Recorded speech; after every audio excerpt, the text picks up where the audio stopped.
Matt Bodnar is here. Many of you, I think, had a chance to meet Matt earlier this morning, but he is a pretty well-known guy in these here parts. Matt was named to Forbes 30 Under 30. He was called a rising restaurateur star by the National Restaurant Association and a strategy pro by Restaurant Hospitality Magazine. He's a partner at the early stage investment firm Fresh Hospitality. Matt joined Fresh in 2011 after several years working with Goldman Sachs. He's sourced and led the firm's investment in I Love Juice Bar, a vertical farming startup, Square Roots, Vui's Kitchen, Grilled Cheesery, and several more deals. He's a board member and works closely with a number of portfolio companies, including Tzatziki's, I Love Juice Bar, Martin's Barbecue, Octane Coffee, and Fresh Technology. And he's also co-founder of Fresh Capital, which focuses on commercial real estate, investing, and development. Ladies and gentlemen, I'm pleased to introduce Matt Bodnar.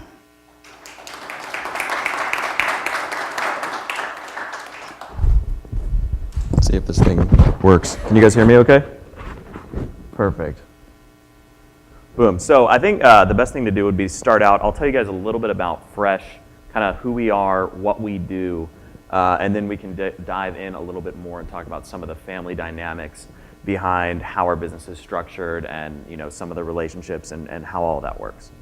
So to start out, Fresh, what is Fresh? Our mission at Fresh is to help entrepreneurs grow. And we do that by providing both financial and intellectual capital to growing food businesses.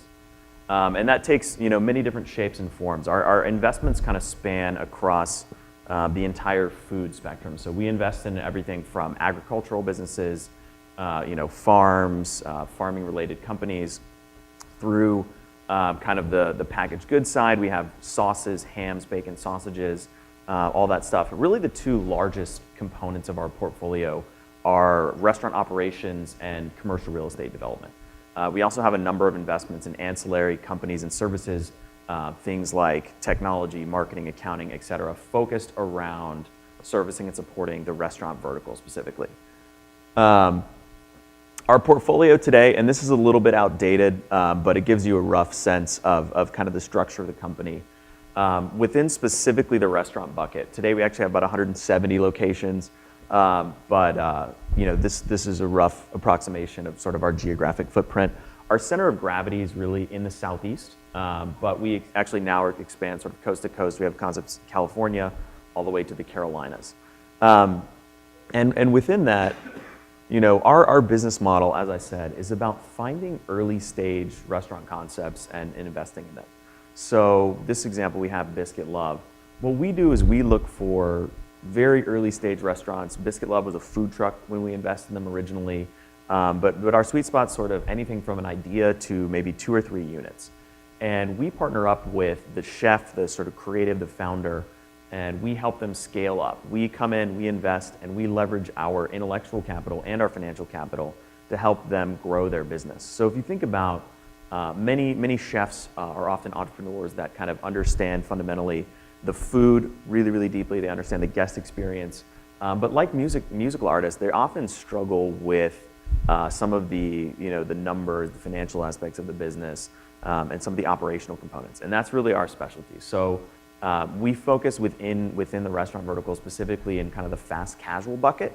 And for those of you who don't know what that is, fast casual, basically think about a Chipotle, Panera Bread, those type of concepts, typically counter service, but with an elevated food quality. And when we invest in those concepts, we layer in all of our systems and processes to help them scale. So we plug them into our technology infrastructure that we've developed, plug them into our marketing resources, our accounting, everything, and give them essentially almost enterprise level support across the board to help them scale up. Thinking about our portfolio today, as I said, it's about 170 locations across about 15, 16 different brands. We break the portfolio into basically 3 components. The top is what we call growing companies. And those are companies that are basically sort of standalone entities. And this will get into sort of our family structure, the way that we invest and think about from a generational standpoint, how we manage the business. But really, the growing companies are standalone businesses that, other than sort of serving a function on the board of directors, we're very uninvolved in.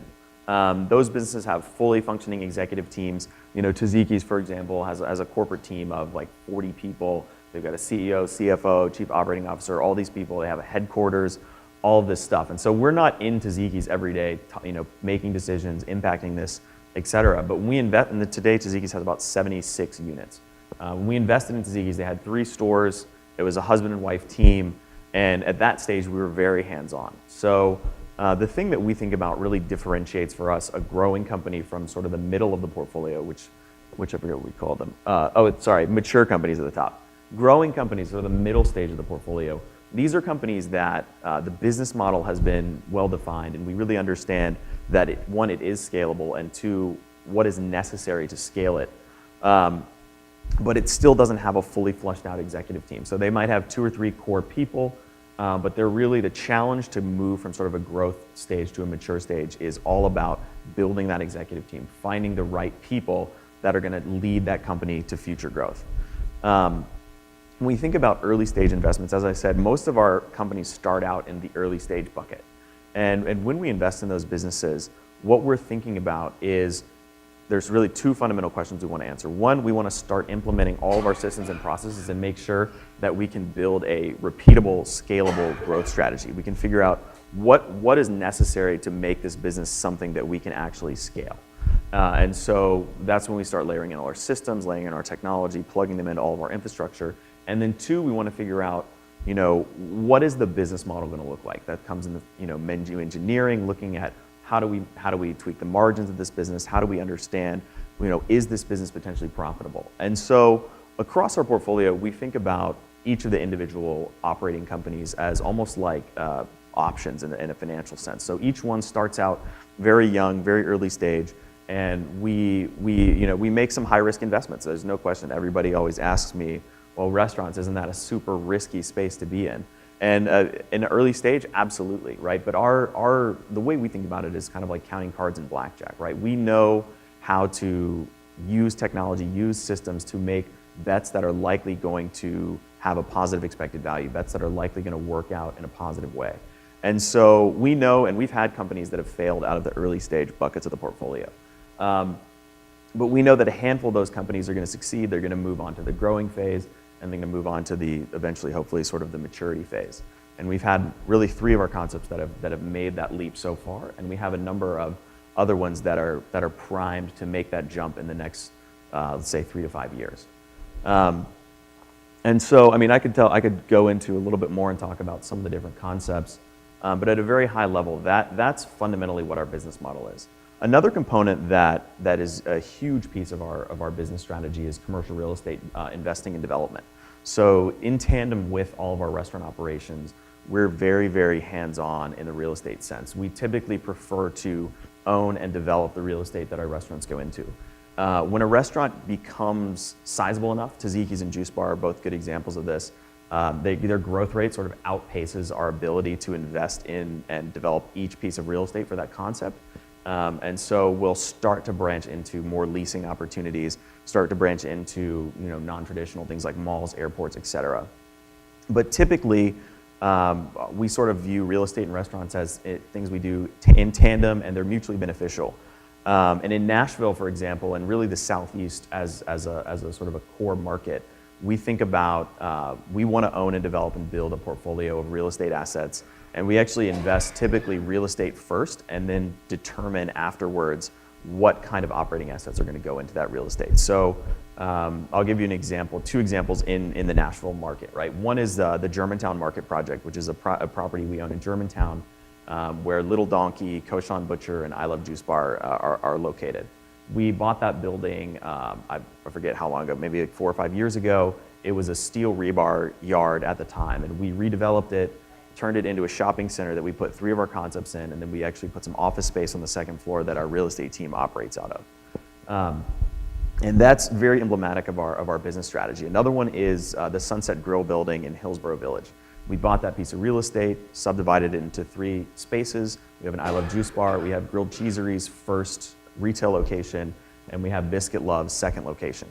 And so in each of those cases, just like the portfolio where each restaurant concept is an independent legal entity with sort of an independent financial destiny, we also separate the real estate from the restaurant operating assets very cleanly. And as a family business, our long-term strategy is really to use the restaurants as almost a financing vehicle to acquire and develop a sizable portfolio of commercial real estate. In the Jim and Nick's instance, we invest in Jim and Nick's. We had a single location. We helped scale it up to about 35 units. It's our only portfolio concept that's casual dining. And so it's a little bit higher average unit volumes. We took an investment, we actually sold the majority of the company to a private equity firm in, I think it's 2014. And before we did that transaction, before we put Jim and Nick's on the market, we had owned and developed 33 out of the 35 Jim and Nick's locations as single tenant triple net real estate properties. So we had a very substantial portfolio of real estate assets that we'd cultivated.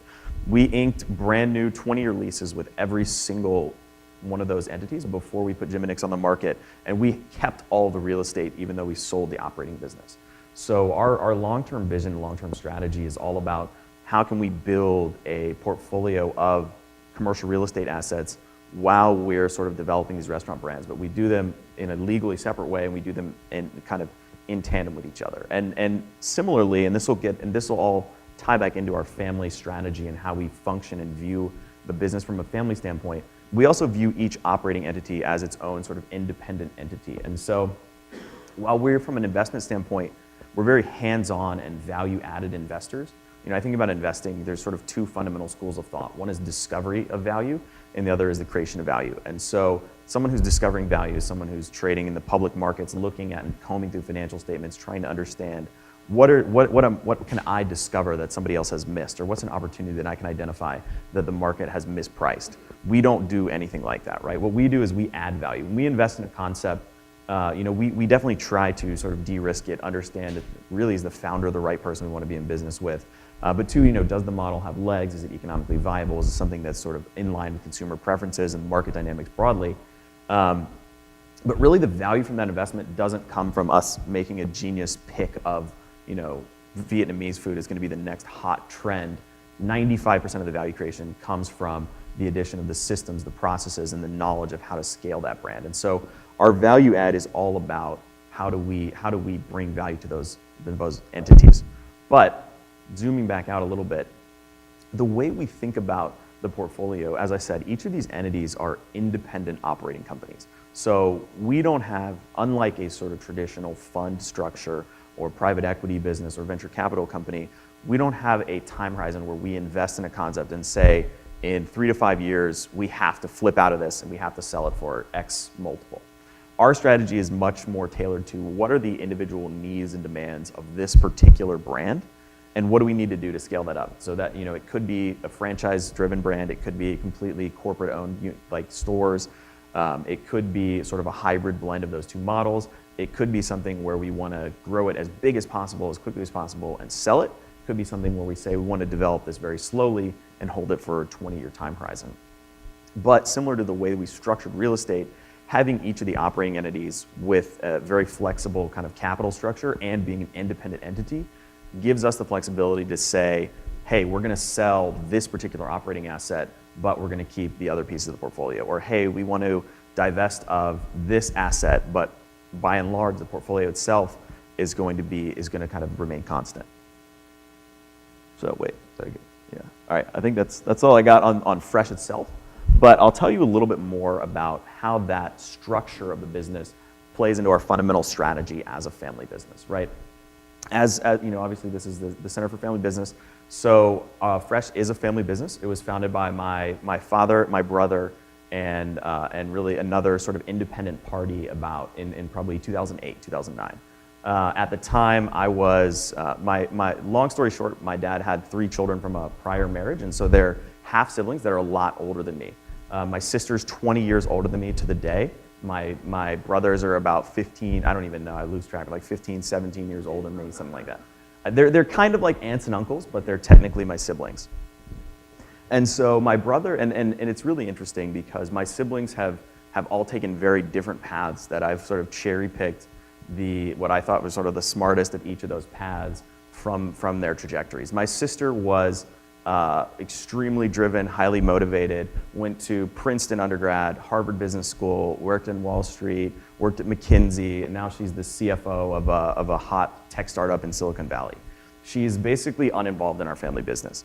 And she does a few little things, and she has some investments with us, but she, by and large, doesn't do a ton of stuff with the family, which I think, to be honest, I understand the reasons why. Really two factors. One, she's the oldest, and so the business was the least developed when she was kind of going on her path. And two, she and my dad are both very hard-headed, and I think that they kind of butt heads a little bit. It's 100% true, right? And family dynamics are a huge part of any sort of family business and how to manage and deal with those. But I think honestly, it's been to her detriment financially and probably from a lifestyle standpoint that she's done her own thing. And I think if she had been part of the business from day one, she would be a lot more successful and have a lot more freedom to do what she wants with her life. My middle brother is kind of not the opposite of my sister, but my family, I was born in Birmingham, and a lot of our assets are headquartered there. Fresh is now headquartered in Nashville. But my brother was basically grew up in Birmingham, and he's lived there for many years. He, out of school, went immediately to work for the family business and has worked there his entire life. He's been involved in a lot of the different stuff he does, and now he's one of my business partners. But he kind of had that middle trajectory. He never did anything outside, never really explored any of their options, and he kind of just does what he wants to do, works with the family, and does very well for himself. My youngest brother, he's 15 years older than me, but the youngest of the three, he sort of never really, he struggled with, drug addiction, some other problems, never really kind of got his life on track. And so he's been largely uninvolved in the family business also. So I've seen the full spectrum of what my siblings' kind of engagement could be with the business. And that informed, to some degree, kind of my relationship and how I thought about getting involved with it. When I was growing up, I remember always being in and around restaurants, you know what I mean? And I would always get towed to these meetings, and I'd be like sitting in the back room of Jim and Nick's or whatever it was, like playing with toys, and not really think about it too much, but it was always kind of omnipresent in my world. But interestingly, my dad never really pushed me to get involved in the business in any way. He didn't push me away from it, but he didn't really actively say, hey, you should think about this, hey, you should look at getting involved in our business, all this stuff. It was very much something that was there, but in no way was I either pushed towards or away from it. It was just kind of existing in my life. And so in a weird way, when I went to school and I went to college, everything else, I never really thought about getting involved in the family business really until kind of the tail end of college. I was a debater in high school, and so I majored in political science in college, and I assumed that I was going to become a lawyer. Probably sophomore year of college, I sort of decided to change tracks and wanted to do more of the financial route, and so ended up switched to a business minor. I still majored in poli-sci, but I got a minor in business. I interned at a financial company, all this stuff. Ended up working on Wall Street for a couple of years out of school. But before I went there, I spent a summer interning with my dad and sort of just seeing what life was like at the family business. And that internship, I think, was a key point because it really taught me a little bit about what his world was like and what that was like. I'd always been sort of the kid in tow on a lot of these meetings, but when you're 12 and you want to go hang out with your friends and your dad's like making you drive to Huntsville to go look at a restaurant, you're just like, I don't want to do this. This is boring. But that gave me a great perspective. And so when I was in New York and working on Wall Street, I wanted to do something on my own. Wanted to kind of see what the world was like outside of the family company, but it also gave me a great perspective of, hey, like there's some really cool opportunities to be a part of the family as well. And eventually a number of factors kind of came together. One of them was reading a book called The 4-Hour Workweek. I don't know if anybody here has read that or is a fan of Tim Ferriss, but it's a tremendous kind of look at your life and trying to figure out like what really matters to you. How do you want to spend your time? What do you want to be when you grow up? How can you design your life to be more aligned with truly what you want it to be? And so that was a big factor. Really kind of thinking about the trajectory that I was on from a lifestyle standpoint, and to be honest, from a wealth creation standpoint, ultimately the opportunity cost I felt of staying in New York was too high. And at the time, Fresh was really starting to take off, and my dad and brother both kind of wanted me to come and get involved with them. And as I said, I had the examples of my sort of three siblings as a different menu of options to choose from. And I realized that my sister, while her sort of path seems very glamorous on paper, I think ultimately my middle brothers kind of made some decisions that I think resulted in him having a largely, from my perspective, sort of a better sort of lifestyle, and the family business was a great opportunity for him. And so that kind of informed part of my thinking about, hey, I want to come back and get involved with the family. So that's kind of my story, but what does all that stuff have to do with the business structure, right? Family business, there's this challenge. You got to think about succession planning. You got to think generational transfer, the butting of heads of, you know, like, is there sort of nepotism? Like, does this guy deserve to be a part of this organization? All of these things, right, are constant dynamics that you have to think about and sort of interplay in the world of family business. And obviously that impacts our family business as well. I have to give my dad full credit because I think he sort of naturally structured our business to be one that sidesteps a lot of these challenges. And I'll explain why. One of the core lessons that my dad has taught me from the moment that I kind of got involved with our business was around this idea of constantly be replacing yourself and always be figuring out how you can create an asset that sustains itself without your presence, right? And that fundamentally informs our entire investment portfolio, our entire strategy, right? If you think back to the real estate structure that we have, if you think back to the way that we position our operating assets, every one of our companies is designed and built from day one so that it can become its own individual entity that runs without our involvement, right? It runs with the board of directors and executive team, all this stuff. And we sort of sit on the board and monitor the investment, but ultimately are not executives in the company, not fundamentally involved in it. And I think, especially being in the family business world, people conflate sort of ownership with being an executive, and they're not the same thing, right? If you think about a public company as the most extreme example, you can go buy shares of Coca-Cola or GE or whatever it is and benefit financially from the performance of those entities without ever having any impact on the governance of the company or without ever being an executive of the business. If you think about it from a family business standpoint, many of the succession struggles of smaller family businesses are all about who's going to be the boss. You know, when am I going to take over for my parent that's running the company, and you know, what do those kind of struggles look like? For us, I never want to be the CEO of any of these businesses, right? And my goal, I was the CEO of one of our companies, and I just hired a guy about 6 months ago to replace myself out of that role because I'm constantly trying to position myself out of the operating entities so that I can focus on investing, so that I can focus on finding and adding new assets to the portfolio so that we can build value across the board. And so my dad and I don't have succession struggles in that sense, in the sense of neither of us is trying to be the CEO of a business and butting heads about, I want to run it this way, I run it this way, I run it this way. But, you know, and so that solves many of these challenges from a broad portfolio perspective. There are still succession questions and challenges about the entity as a whole, right? You kind of, if you move that challenge and question out of each individual operating entity, then it sort of zooms out and says, okay, well, don't you still have the same challenge about succession at kind of the parent entity, right? The decision-making process for who's going to run this whole sort of investment vehicle.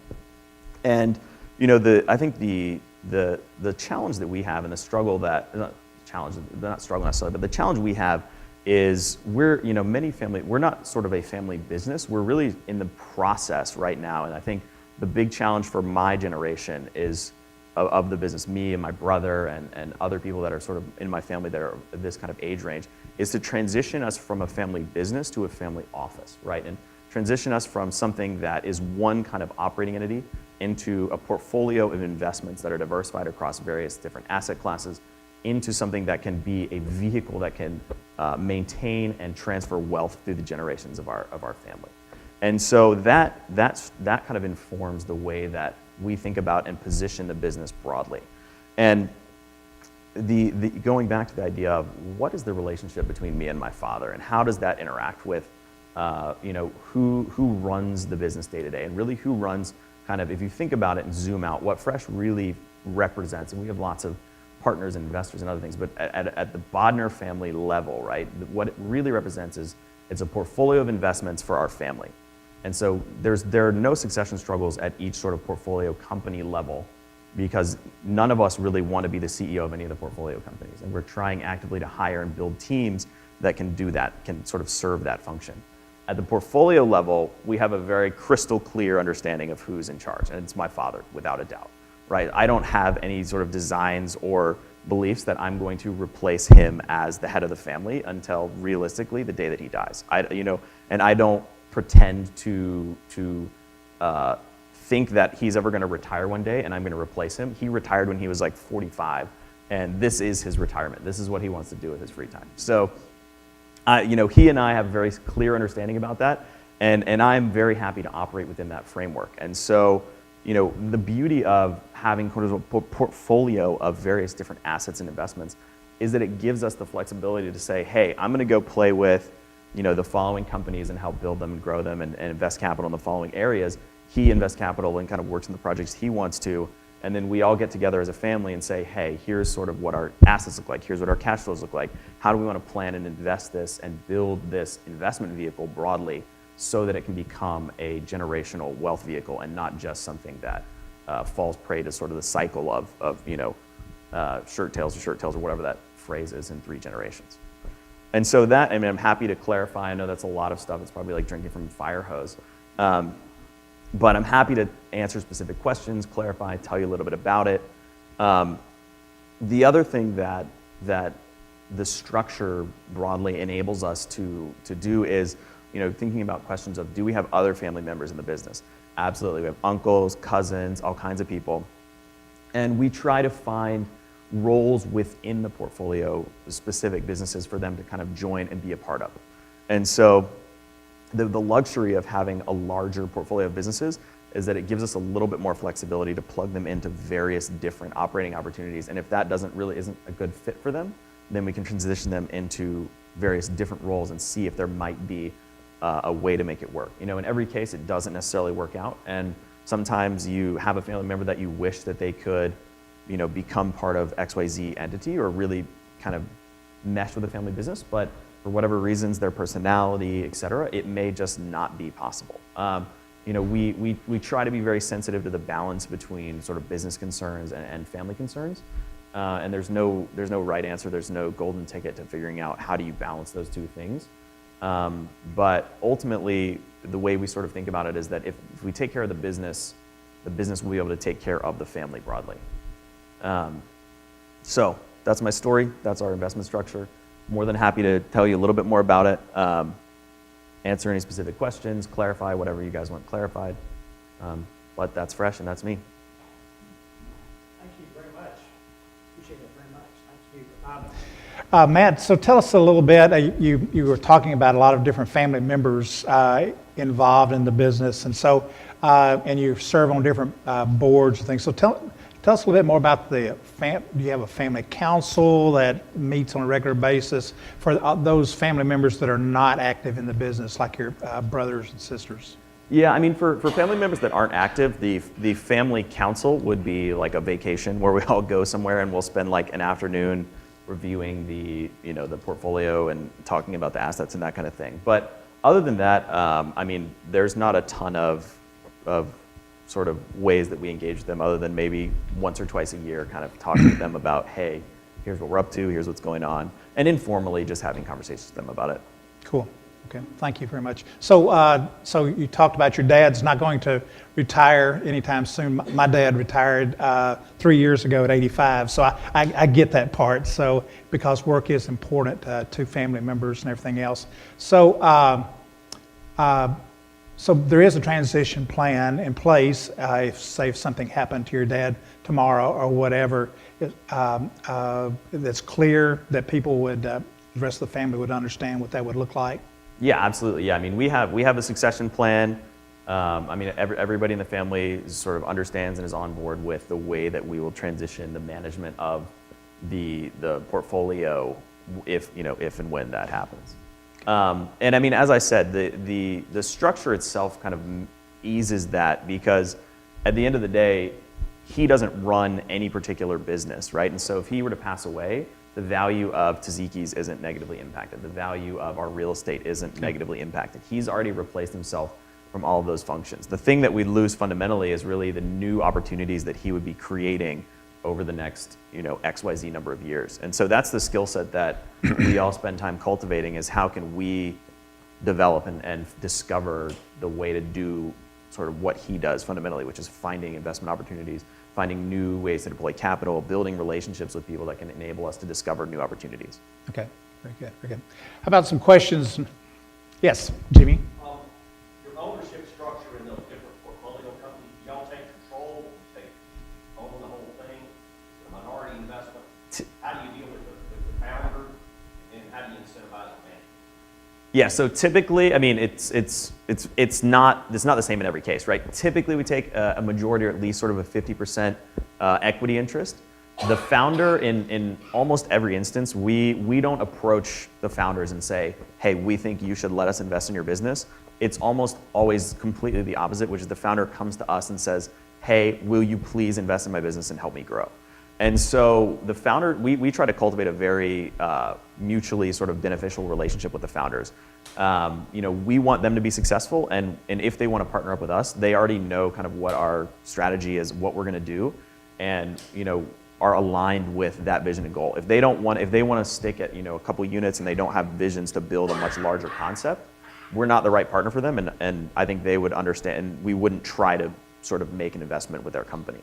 But we also try to give the founders a ton of leeway in the areas that they want to focus on to really define and create and grow the brand. And so, as I said, the founders we typically partner with are focused on, they want to do food, they want to do the guest experience, they want to kind of do design, all of those elements.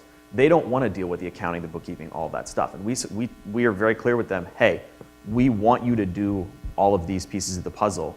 If that's what you want to do, keep doing that. We'll help you with the parts you don't want to do. And together we can kind of align those and build that into a scalable brand. And the part of the flexibility of the diverse legal structure that we have, which is very complicated, and Kraft can tell you that for sure. But part of the benefit of that is that each LLC has its own destiny, its own trajectory. So we try to grow the brand in alignment with the founder's vision for what that growth strategy is. That founder's vision might be 1 or 2 new units a year. That founder's vision might be 25 new units a year. And so we want to be aligned with them on what that is, and everybody get on the same page, and have to be aligned with what the brand identity is as well. So we want it to be, something that has a sort of a really unique feel. We don't want to go and build 300 units and make it feel like a McDonald's or something like that if that's not the vibe of that brand. Some brands, that is what they're doing and that's what they're trying to do. Some brands are much more nuanced and have to think about growth in different ways.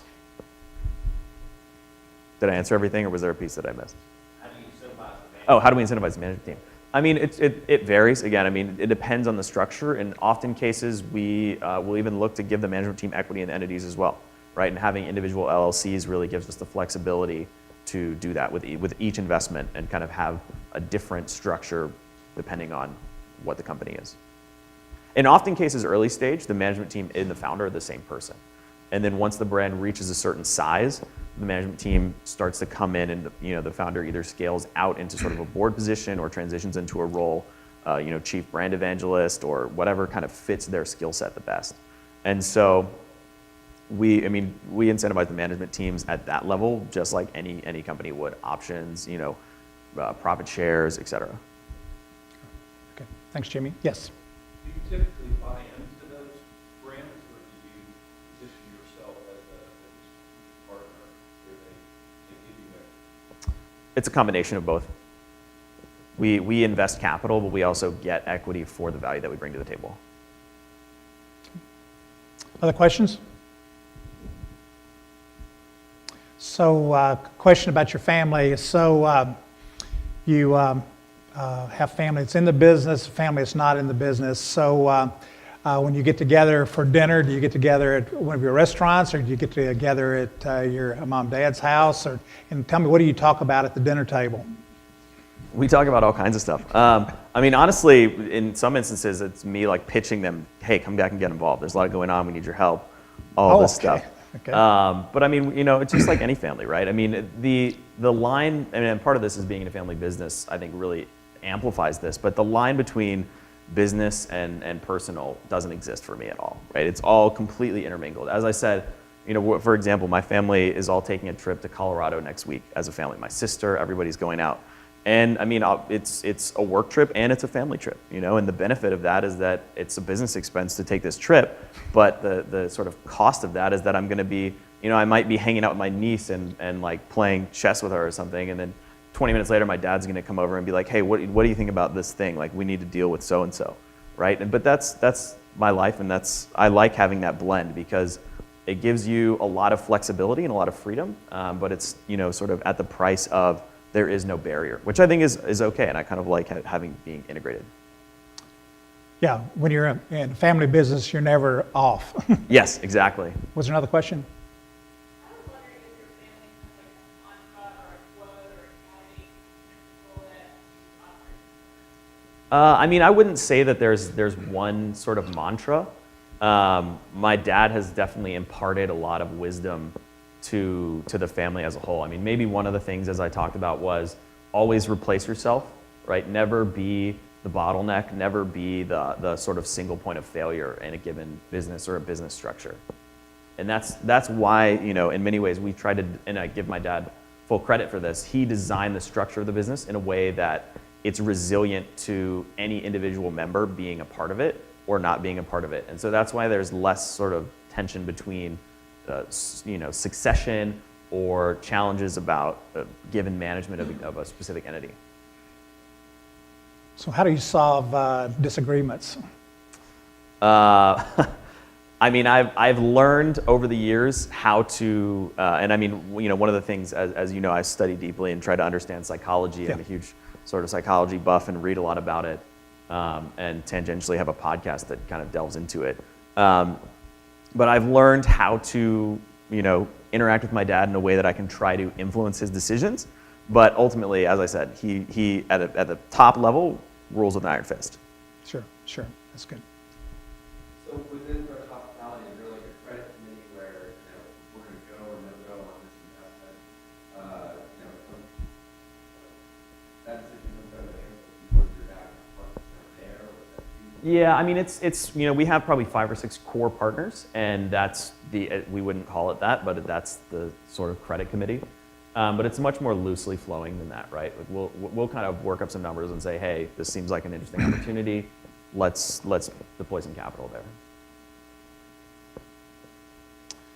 Okay, thank you all very much. Oops, Tom. Your growth seems sort of organic, and I wonder if you have a plan for how many or how often or how much business to grow. We don't, and I mean, we have plans at an individual entity level, right? Like Tzatziki's has a 5-year plan, they have budgets, they have targeted goals, all this stuff.